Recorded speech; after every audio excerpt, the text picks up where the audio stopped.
Good morning guys! Magandang araw sa lahat. And for today's content, dito kami ngayon sa farm and it's time to magpapasheller na guys. Nandito kami sa kabilang bukid at hindi pa to yung amin guys ha. Napakalawak tong sa kanila guys. Tingnan nyo.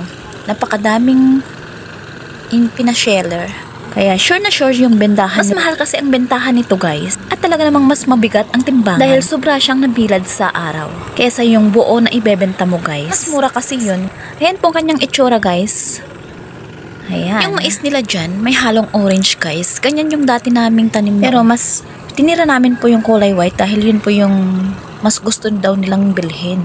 Sobrang napakainit na guys. Buti na lang, dito po sila sa mismong farm na nag-sheller para hindi na sila mapapalayo. At dati kasi guys, sobrang hirap. After mag-harvest kasi kami nun, tinatawid pa namin nung yung ilog at pinapahila pa ng kalabaw or baka guys. Gamit yung pasagad. Hindi ko alam yung Tagalog niyan. Thanks God at pwede pong idaan yung sarili ng sasakyan dito sa farm at guys. At nga, dito na po sila sa farm mismo, nagpa-sheller. At ayan nga po, tulong-tulong po sila. Alam nyo bang pwedeng panggatong to guys? Narubroben, mayatin. And ito na po yung sa amin. It's our turn na. Ayan na po yung mga kalabasa nilang tanim. Mga 90 sacks din tong sako na pinasheller nila guys. Pero buo pa yan. Pero pag napasheller na, I'm sure mababawasan na yung 90 sacks.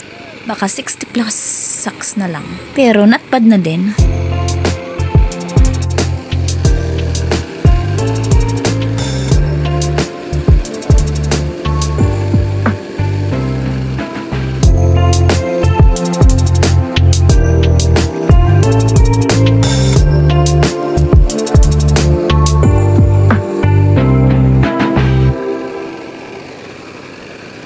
At yan, nilagay na nila sa sako guys. Thanks God, natapos na din yung problema namin. Naibenta na rin namin. Worth it din yung pagod sa pagtatanim ito pagka-harvest guys. Dahil kapag masipag ka at matyaga ka lang sa farm, hayan, may pera ka. Ito yung buhay sa probinsya. Mahirap pero kinakaya.